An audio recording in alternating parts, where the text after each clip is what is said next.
Now I can empathize and sympathize with the black community. I've never been able to do that before because I would hear them say things like, oh, we walk down the street and we get profiled, and, cops will just suddenly stop and frisk or whatever just because of the color of their skin. And I always thought, like, it's a little bit of a stretch. It feels like a little bit of a stretch.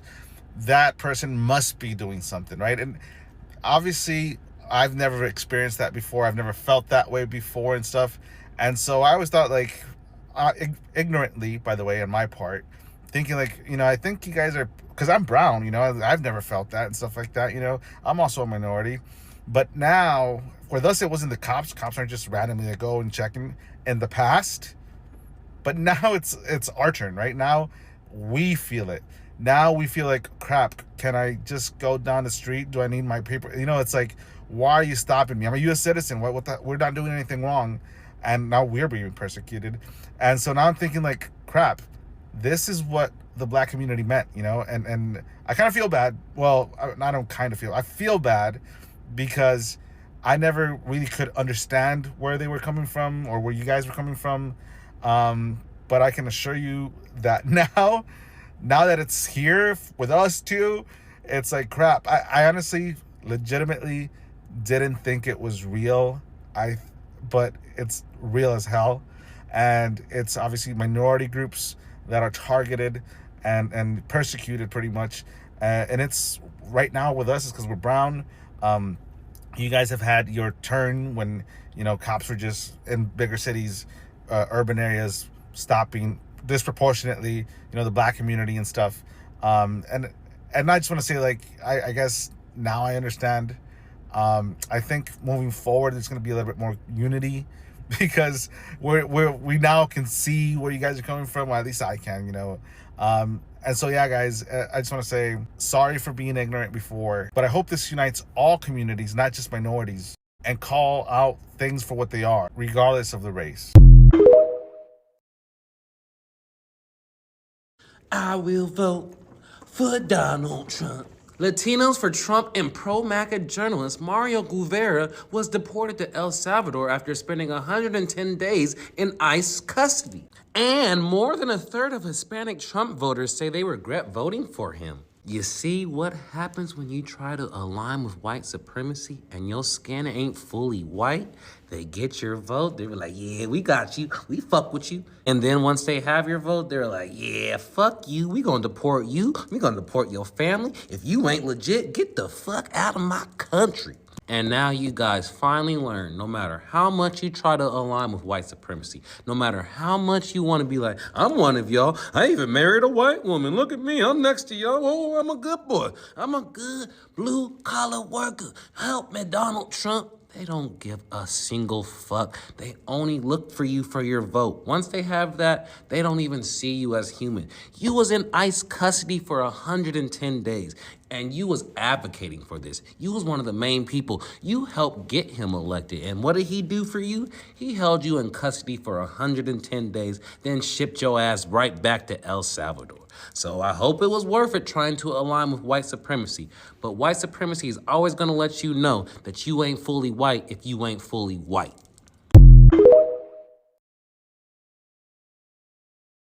Hey everyone, welcome back to the channel. So today's discussion is about a very, very interesting debate that's going on online. A Latino man shared his experience and explained that after facing immigration-related scrutiny, he began to understand concerns that many Black Americans have spoken about for years regarding profiling and discrimination. One of the most interesting parts of his story is not politics itself, it's about how personal experiences can change the way people see others. He admitted that he previously thought some concerns about profiling were exaggerated, but after going through his own experience, he said how he now understands why some communities feel targeted.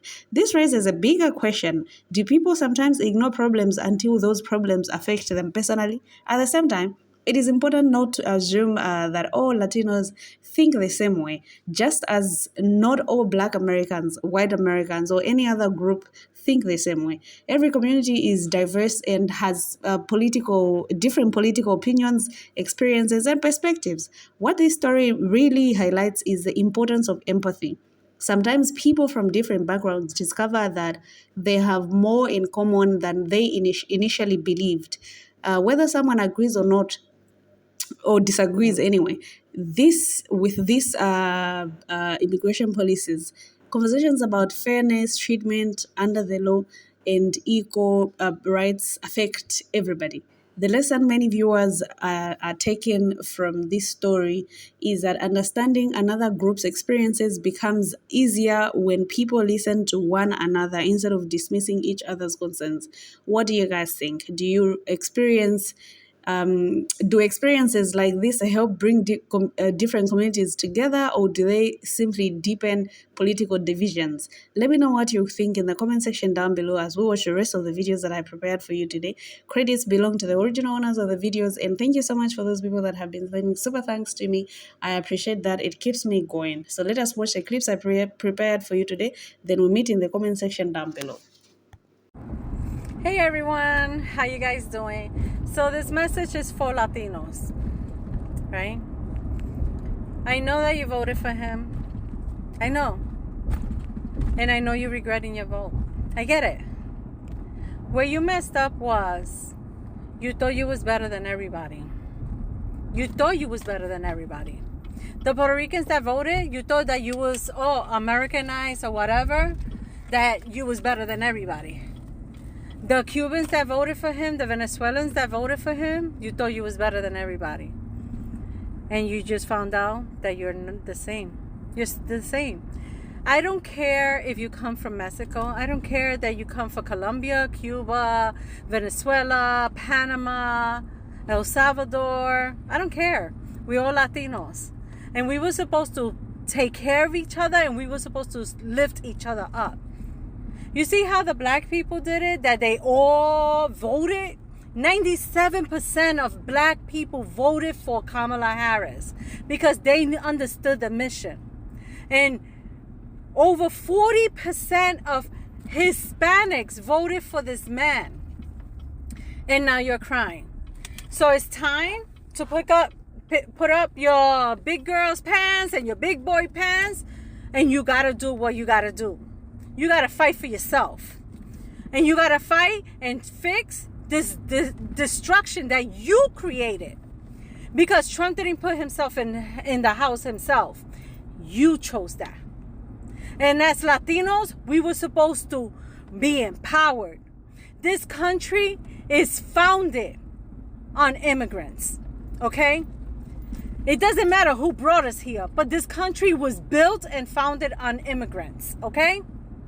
And for you to think that you're white because your skin is white, and you forget that you're a Latino and a Latina, that's a shame. So now it's time for you to be grown, pick up your big girls and big boys pants and fight. You should be in the front line. You should be in the front line fighting this battle. Okay? Talk to you later. Have a grown up best day, and you receive everything you deserve. Have a great day. Bye. Another Latino for Trump just got their happy ending. This is Mario Guevara, a news reporter based out of the Atlanta area who is very pro-ICE and very pro-MAGA. And like most Latinos for Trump, he really thought he was white. He thought they would accept him. He thought he was part of their little group. But to Mario's surprise, he recently found out that he's not that white. Mario is currently in his native country of El Salvador, because he got deported. But it doesn't end there for Mario. He actually got the Latino for Trump special. Not only was he recently deported to El Salvador, but he was also held in an ICE detention center for 100 days. But not only that, he was also held in solitary confinement. He really thought he got the MAGA pass, but instead he got the Latino for Trump special. Now, after being deported to El Salvador, Mario released this statement. And what's insane to me is that he is still bootlicking. He still thinks he's white. He still thinks that MAGA loves him. He still thinks that he's part of their special little group. But regardless, I love happy endings like this. Karma is a beautiful thing, and karma does not discriminate. But anyways, let me know what you guys think. So the MAGA home builder whose business is being destroyed by Trump's immigration policy is back with another interview that is more embarrassing and more telling than the first one. This is Mario Guerrero, no relation. This 3-time Trump voter did an interview with the New York Times earlier this year. He talked about how South Texas construction industry has been badly hurt by Trump's immigration policies, and that it is mostly hurting because they're not going after undocumented people. They're going after workers who have documentations. Doing that whole "this is not what I voted for" excuse, even though we tried to warn him. Well, in a new interview, he put on full display the cognitive dissonance that Latinos for Trump have. Because in an interview with Texas Monthly, Mario said he doesn't remember Trump saying that Mexicans were the problem. He remembers him saying Venezuelans and how they have one of the biggest gangs in the world. The interviewer did press Mario on that, saying, hey, Trump started his career saying that Mexico is not sending its best. And Mario kept saying, honestly, I don't remember him saying that. And whether or not you want to believe him, this does say a lot about Latino for Trump's psyche. That they all believe that Trump is talking about someone else. Mexicans thinks he's talking about Venezuelans. Venezuelans thinks he's talking about Mexicans. Cubans thinks he's talking about everybody else. Dominicans thinks he's talking about Haitians. When Trump is talking about all of us. That's what I've been trying to tell Trump supporters. They can't tell us apart. I remember telling a racist once that I'm from the Dominican Republic, and they said, what part of Mexico is that?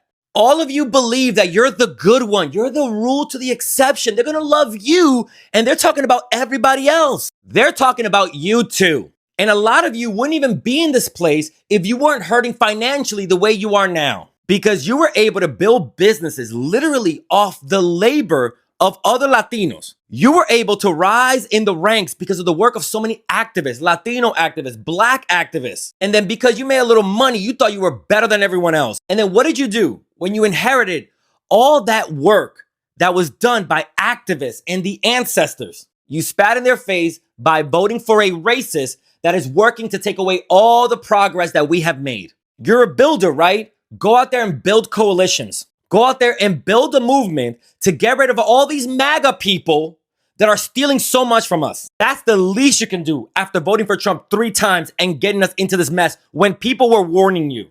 Share this with any Latino who supports Trump, who thinks, well, I'm one of the good ones. They're going to end up just like Mario. You need to stop aligning yourself with white supremacists and start building coalition amongst people of color. That's where the power lies. And remember to follow for more.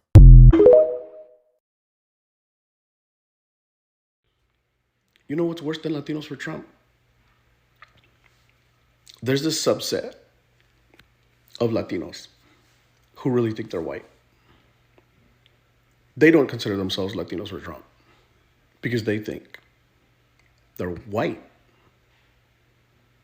So the problem is when you run into these people, as I just did on a live, where this person was defending Donald Trump, saying that he's going to be great for the economy. He's going to be great for Latinos. He's going to be great for immigrants. Not realizing once he was pushed a little bit, he says that, yeah, he crossed the border without documentation. Usé un coyote, he said. I use a coyote. Coyotes are smugglers. So here's somebody who came here with no papers, had to pay a smuggler to get in, claims to have been here for many, many years, claims that was here the last time Trump was president, and is the typical person when they talk about nobody's more racist towards Mexicans than another Mexican. You're talking about people who got here by any means necessary and now wants to close the door behind them. Mass deportations. He's all right with it.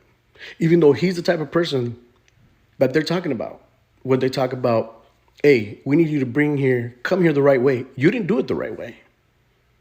You did not do it the way that they want you to do it. And even if you did, do you think that they care? You think they can tell?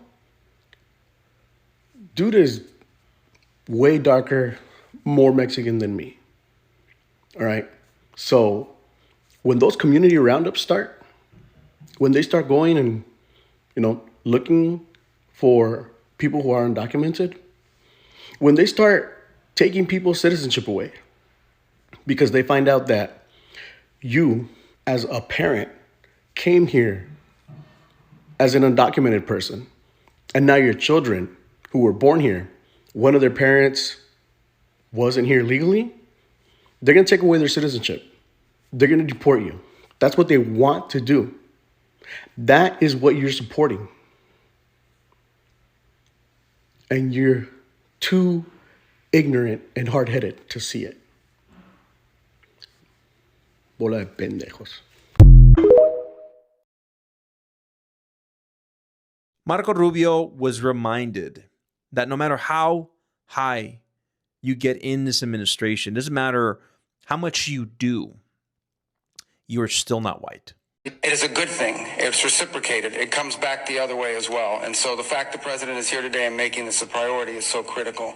If I may, because some of these cameras cover in Spanish. You all right? Oh, good.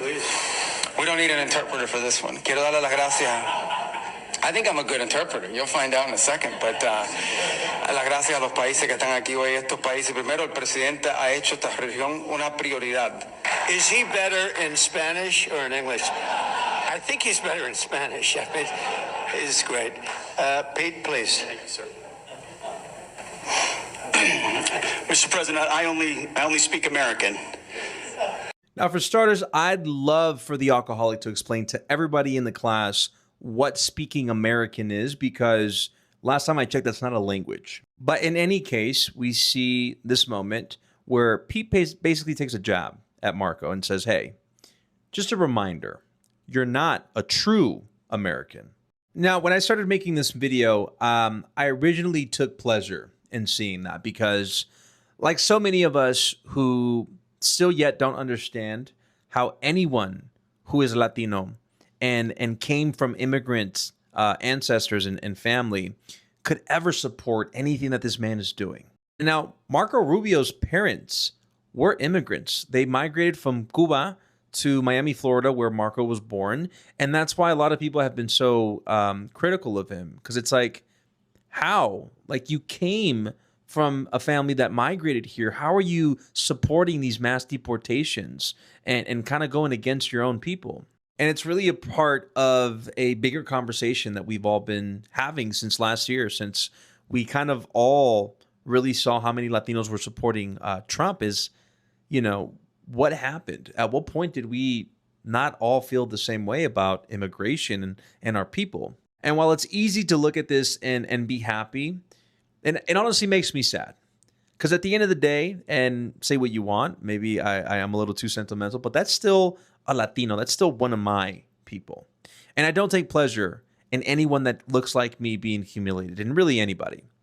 But I do want to take this moment to remind everybody that is still supporting Trump, who came from immigrants just like Marco, who are Latinos, who speak Spanish, who got the nopal strictly on their forehead.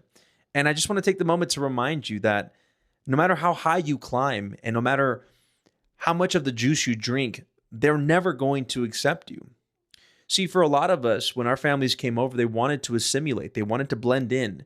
And it wasn't because, at least in my experience, they wanted to be white. It was because they just wanted to be left alone. They didn't want to stick out because they knew that would, possibly end up in their deportations. But if you're a Latino in the U.S., your family somewhere along that family tree migrated here. And regardless on whether they did it the legal way or the whatever way, the times have changed. And for a lot of those who have supported the mass deportations because they say that, you should have done it the legal way, analyze what year your family did it the legal way. Was it easier? Was it under amnesty from Mr. What was his fucking name? Ronald Reagan, damn it. Was it when Ronald Reagan gave everybody amnesty? Or was it when the immigration system wasn't as difficult or as costly or overwhelmed as it is now? And I'll end it here because I don't want to get too far deep into this, but to every Latino that still supports Trump, it's okay to say, hey, I messed up. I didn't think it was going to be this way. I thought it was just going to be all the criminals. You can still say, I was wrong. I was lied to. I was manipulated. Because I think by now, if you still haven't woken up, brother, it's going to be a hard time for you. He's already got us into another war. The economy is not any better. And he's definitely not a Christian. So many of the issues on that so many Latinos voted for. Listen, the arms are always open. The chair is always free. There's always food at the table for you. It's still not too late. You can still make this right. We have the midterms coming up.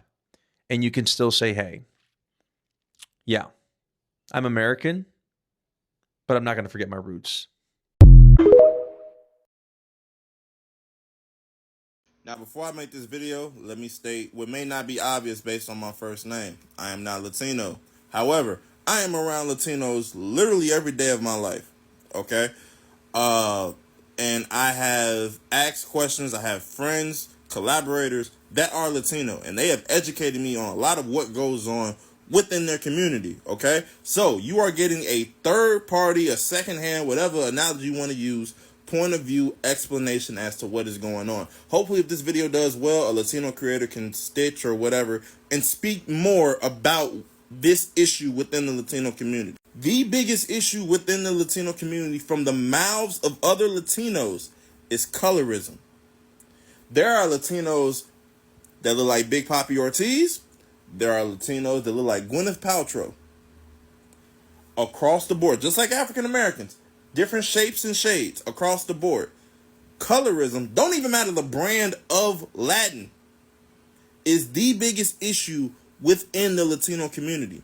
A lot of Latino women who are fair skinned will dye their hair blonde, will marry white men to get further and further away. We'll be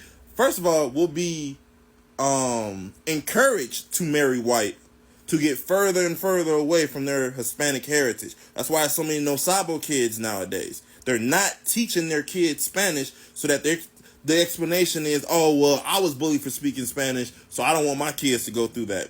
I'm not want to speak on that. But I do know a lot of no sabo kids are the result of a lot of potential self-hating within their own culture. So, Trump saying, I hate Latinos, Trump having people pull up making fun of Puerto Ricans doesn't matter to them, because they haven't aligned themselves up with being Latino for years. Now, you got to say that maybe on the job application, but they have tried to align themselves up with white point of views, with white ideologies for years. And this is nothing new. So I am personally not surprised because I've seen it firsthand. I've met people and they be like, hey, you watch out for Thea so-and-so because she thinks she white. It's unfortunate, but that's just the way that's the way it's currently going. There are immigrants and children of immigrants who don't speak English, who will turn and regurgitate these same takes about immigration that white people have said about them. Once their foot touches American soil, I know Hispanic, soy blanco. Like literally, that is the mindset that hits a lot of people in that community for whatever reason. Now, once again, I am not an expert. Hopefully, there is a Latino creator that will pick this up and be able to run with it and further educate. That is just what I have been told from Latinos, from my Latino family members, so on and so forth. So hopefully that educate a little bit more. I can't speak on Arabs. They all about money anyway. So this Latina, who is a Trump supporter, got deported from Mexico back to the US, and I want to use this video to show y'all, no matter how hard you try, you will never be white. And I say that because she made videos going, oh, look, people are making too big of a deal about Trump and the deportations. He's only going after criminals. If you want to be here, you should do it the right way. Then she goes to Mexico, gets stopped by authorities. While she's coming back from a concert, they check her papers and then they deport her. Now, they deported her because she overstayed her visa. I know some people are like, well, you should have done it the right way. Calm down. Let's just give her a little grace here. She's not a criminal. Sure, she has ideologies you don't agree with, but she wasn't committing any crimes. She was down in Mexico partying it up. Now, this is where the you'll never be white part comes in. There's over 1 million undocumented white people living in Mexico. They are taking advantage of the system. They're not paying taxes. They're down there just partying it up. And like advocates in Mexico have been saying, that authorities don't go after white people, they actually go after brown people. So you were racially profiled in a country that you were trying to get dual citizenship for. So if you were racially profiled in Mexico, what do you think is gonna happen to you in the US when Trump comes into office? Because there are at least 500,000 white people undocumented in the US, and they're never bothered. Because I need you to remember that the immigration system was never set up to hurt white people. It was set up to hurt people of color globally. Our movements are constantly restricted, while white people are never bothered when they do the same thing we do. So as much as you say, oh, well, if you want to come to this country, you have to do it the right way. It is not about doing it the right way. It is always, the immigration system has always been about hurting black and brown people, no matter where we are in the world. So please keep thinking how you're safe now that you're in the US, back in your home country. They don't see you as a US citizen either. They want to take away your citizenship. They want to denaturalize people. So please, let's get rid of that colonized mind, because this immigration system was never made for us.